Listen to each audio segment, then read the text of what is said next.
Thanks for joining me today. We will talk about hirsutism. What is hirsutism?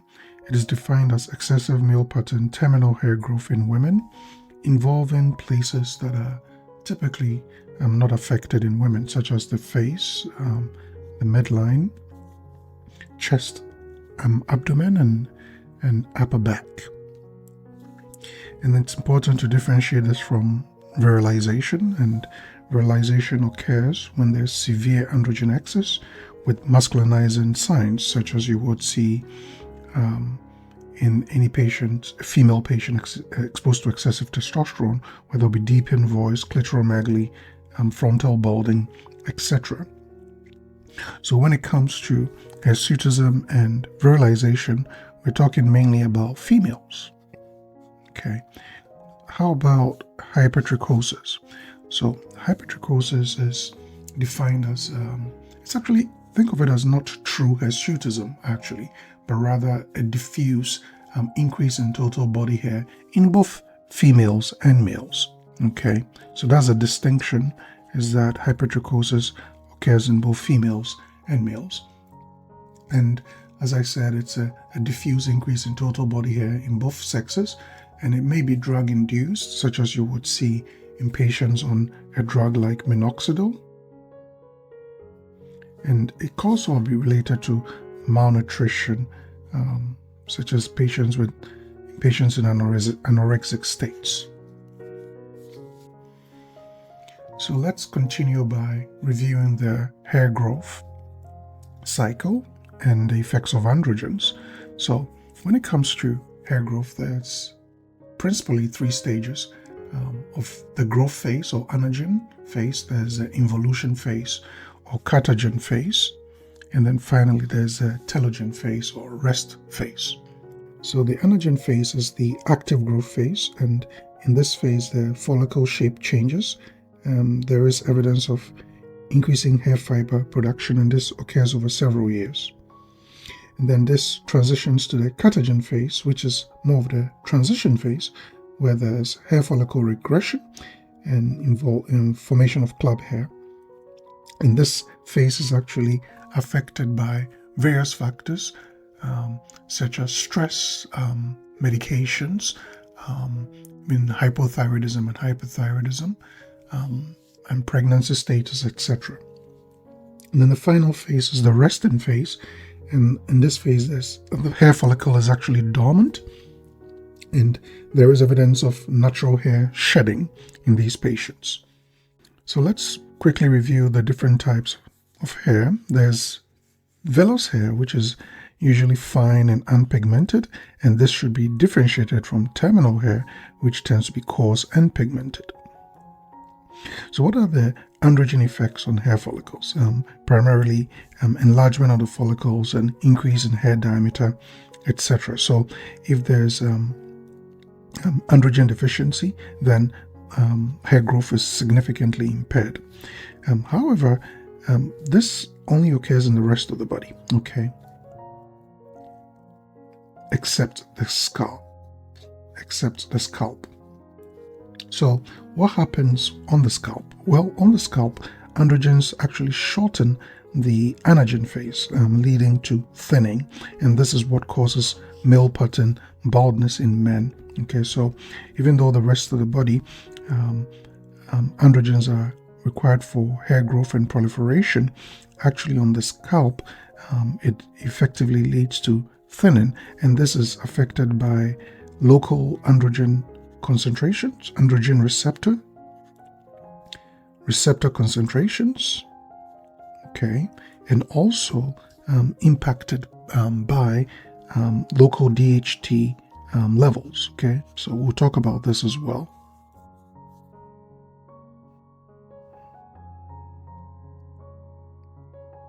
So in the hair follicle, it's important to realize that 5-alpha reductase in hair follicles converts testosterone to DHT. And DHT is a more potent version of testosterone. And local 5-alpha reductase activity and androgen receptor density determines the net effect and whether there will be excessive hair growth or thinning. as I mentioned earlier. So what are the main sources of androgens? Well, in females, DHEA and androstenedione are made mainly from the adrenal glands, and it's important to realize that about a third, 25 to 30% of total testosterone comes directly from the ovaries, with the rest coming from peripheral conversion, and we'll go through this shortly. So high testosterone versus DHEA sulfate. So if you assess a patient and they have mainly high testosterone, then there's often an ovarian source of excess testosterone, whilst high DHEA sulfate often points to an adrenal source of excess testosterone. Well, when it comes to androstenedione, it may come from either the adrenal or ovaries. So let's review that quickly. So this chart pretty much shows the distribution of various androgens from the zona reticularis of the adrenal and also the thicker cells of the ovary. Okay, so ACTH actually from the anterior pituitary stimulates the zona fasciculata, and this is important in the early stages of androgen synthesis. And LH also stimulates the thicker cells of the ovary to make androgens, and we spoke about the two-cell, two-gonadotropin hypothesis in a previous video. So you can I'll put that in the description. So let's look at the production of DHEA sulfate. It's purely an adrenal androgen, and this is important, especially when we're investigating adrenal reserve, in that by just measuring the DHEA sulfate, it's a good index of how well the zona fasciculata is producing cortisol based on ACTH stimulation. So we sometimes use that in screening adrenal insufficiency. So let's continue. Most of the DHEA sulfate obviously comes from the adrenal gland, and you need a sulfotransferase to produce DHEA, and this is primarily present in the adrenal gland, and this explains the reason why most of the DHEA in the human body actually comes from the adrenals. So DHEA goes on to androstenedione and finally testosterone. For our purposes, looking at mainly testosterone, you can see that a quarter of it comes from the adrenal gland and a quarter from the ovary. So where is the 50% coming from? And most of it is actually coming from peripheral conversion of androstenedione to testosterone. And this is happening in peripheral tissues such as the fat tissue, the liver, and muscle. So the feedback mechanism has been shown here. You can see that estradiol, which would be produced also in ovarian granulosa cells after production of initial androgens. Remember the two-cell two-gonadotropin hypothesis. This estradiol feeds back on the brain and reduces LH surges to also reduce androgen production. And same goes for cortisol production, mainly produced by the zona fasciculata, would feed back on the anterior pituitary and also reduce ACTH production. So this shows the feedback loops for androgen synthesis. And I'll have this chart in the video description for your download if you want to study it further. So let's look at the modified Pheromone-Galway score. This is a clinical tool that we use to assess the degree of hirsutism. So you literally look at the chart and then examine the patient to see the degree of hirsutism. Okay, so degree of hirsutism. And then you put all of this into a score, and any score greater than 8 is clinically significant and requires and warrants further evaluation. It's also important to realize that sometimes patients do mechanically remove hair, so this can make this tool a little bit challenging in the clinical setting, and that's why it's important to ask the patient to kind of give you an idea of how serious the hair growth is, and also asking for other places that might look normal without hair growth, because mind you, the patient could have mechanically removed the hair. So what are the common causes of hirsutism? So PCOS is the main cause. It's the most frequent cause associated with oligomenorrhea, infertility, and other signs of clinical hyperandrogenism such as acne. These patients are often obese as well.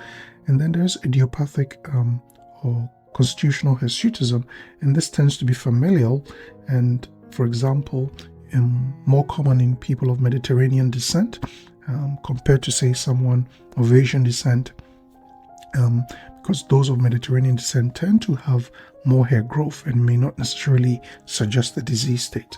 And this occurs as a result of increased hair sensitivity, possibly related to local 5-alpha reductase activity. And remember that 5-alpha reductase is actually required for converting testosterone to DHT, the more active version of testosterone required in follicle growth and proliferation. So congenital adrenal hyperplasia is characterized by an enzymatic defect in cortisol metabolism. In this setting, ACTH from the pituitary gland is not inhibited by the normal feedback mechanism from the adrenals. And in an effort to produce cortisol, the adrenals continue to produce other androgens, precursors, and DHEA, and this results in significant hair growth or hirsutism and clitoral hypertrophy. And this can be quite apparent in a newborn female. And then how about androgen secreting tumors? The difference with these is that androgen secreting Sertoli-Leydig cell tumors or granulosa thicker cell tumors and sometimes hilum cell tumors are associated with rapidly progressive signs and symptoms of androgen excess and markedly increased serum testosterone levels. So this is the history would be of rapid onset and hirsutism, and these patients tend to also have elevated blood pressure. So it's important to be aware of this as well. And then obviously medications that may be associated with hirsutism, and hirsutism and virilization can result from androgenic medications such as anabolic steroids, for example. And on rare occasions, there are other virilization states such as patients with Cushing's syndrome and glucocorticoid resistance syndrome. So let's look at congenital adrenal hyperplasia. As I said earlier, it occurs as a result of enzymatic defect in cortisol synthesis, leading to increased ACTH and eventual adrenal androgen overproduction. And this is their classic 21-hydroxylase deficiency state. And we have discussed this in a previous video. So how about maternal androgen excess? Well, exogenous androgens, such as medications or androgen-secreting tumors in a mother, could result in the transfer of androgens from the mother across the placenta to the baby.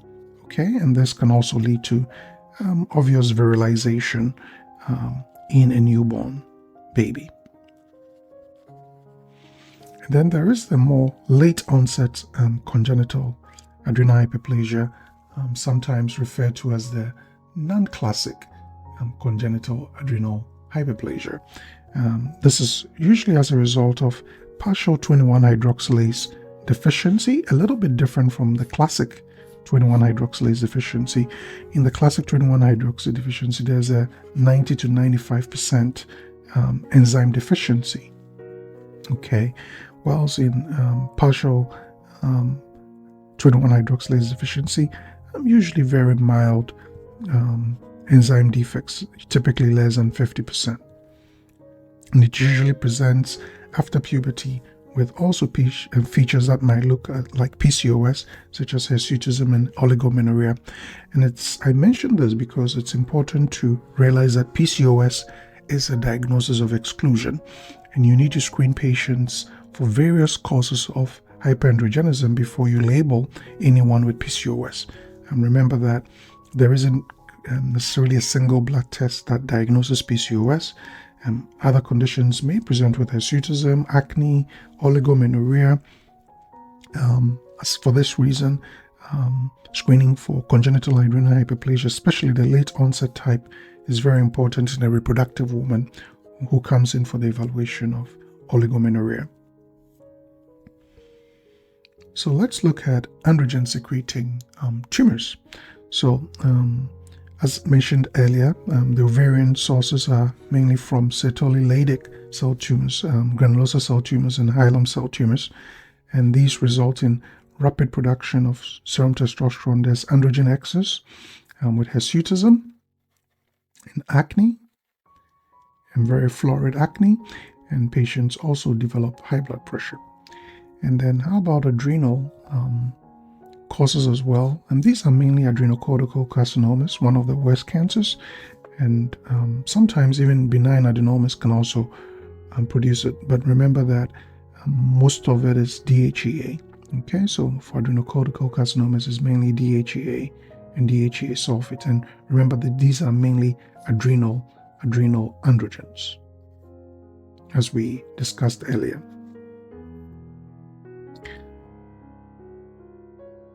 So what causes excessive hair growth in a postmenopausal woman? It's mainly testosterone to estrogen imbalance. Okay, remember that estrogen levels plummet postmenopause, and the unopposed adrenal androgens result in increased hair growth in this patient population. And then we spoke about anabolic steroids being a cause as well, and some medications such as minoxidil. Although minoxidil causes more hypertrichosis, which is generalized hair growth. But anabolic steroids, which are being abused, certainly cause hirsutism. And then Cushing's syndrome and glucocorticoid resistant states. So what is hypertrichosis? Okay, it's a variant of PCOS caused by increased ovarian stromal tissue with luteinized thicker cells distributed amongst various fibroblast-like cells, and there is a positive correlation between the degree of hypertrichosis and insulin resistance in patients with hypertrichosis.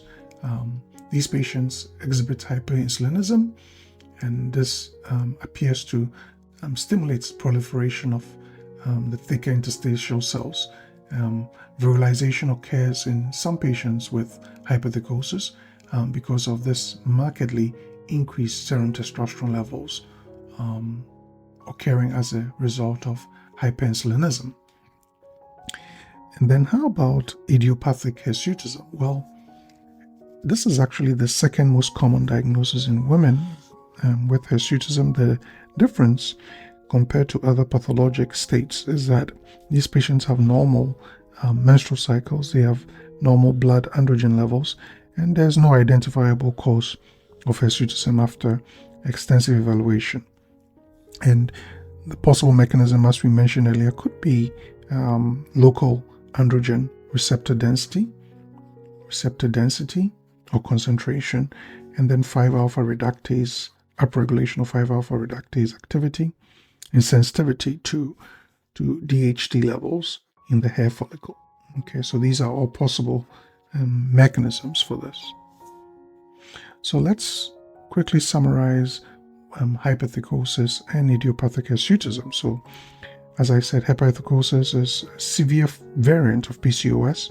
It correlates with insulin resistance, can cause virilization, and there's increased ovarian stromal tissue and a lot of luteinized thicker cells, okay, meaning increased LH, induced production of androgens.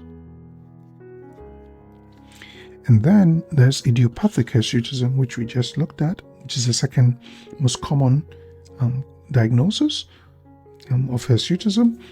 The difference is that these patients don't have any underlying pathology, and when you do screen them, you do not find any other cause, and they will certainly have normal menstrual cycles and normal androgen levels, pretty much differentiating them from patients with other pathologies such as PCOS and non-classical congenital adrenal hyperplasia, CAH, etc. So what is the diagnostic evaluation of hirsutism? Well, it's important to realize that in circulation, testosterone exists in three forms. Okay, we have the bound testosterone, which can be bound to either sex hormone binding globulin or loosely bound to albumin, or it may be unbound and free, which is the biologically active testosterone fraction, and that will be the free testosterone.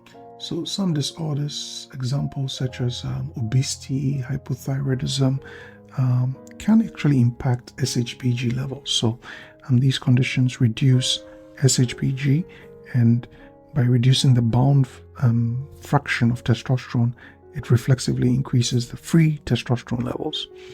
So let's look at other causes of free testosterone. Again, PCOS, non-classic congenital adrenal hyperplasia, hypothyroidism, androgen secreting tumors, hypertrichosis, etc. And when should we suspect a tumor like an adrenocortical carcinoma, etc.? That would be when T levels are very, very high, at least 3 times the upper limit, evidence of high blood pressure. Okay.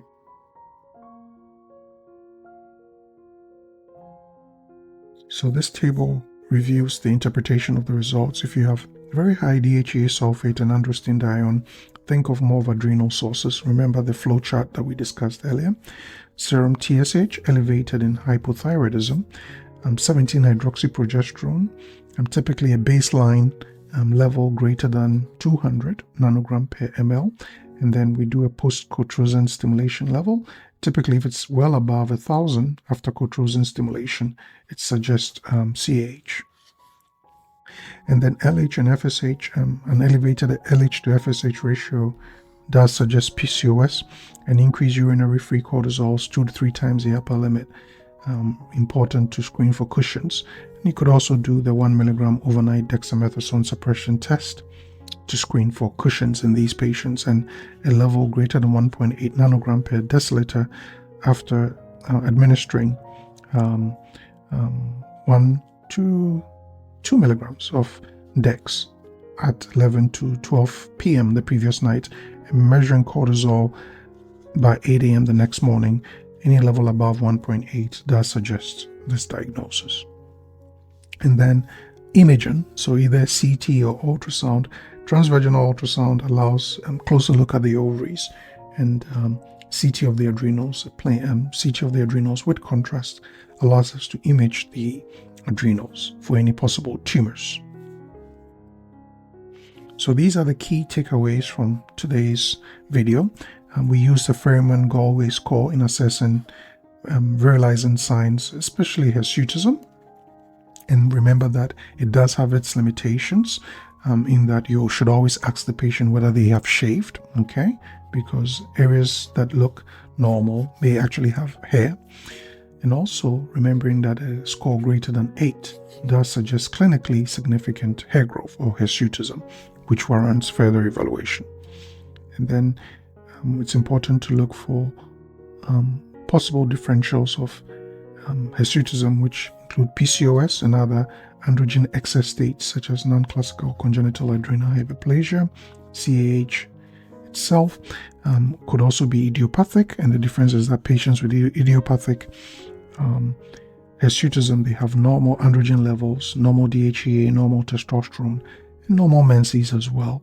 And then when it comes to tumors, either adrenocortical cancers or ovarian tumors, they will have rapid onset hirsutism with very high androgen levels. Always assess DHEA and DHEA sulfates. Check the thyroid labs because, as I said, hypothyroidism does cause this as well. And then 17-hydroxyprogesterone, LH to FSH ratio, cortisol levels, and then imaging as the final step. Thank you so much for joining me on today's video. If you found it helpful, do subscribe and like the video. Also share with others. Thanks for joining me, and I'll see you on the next video.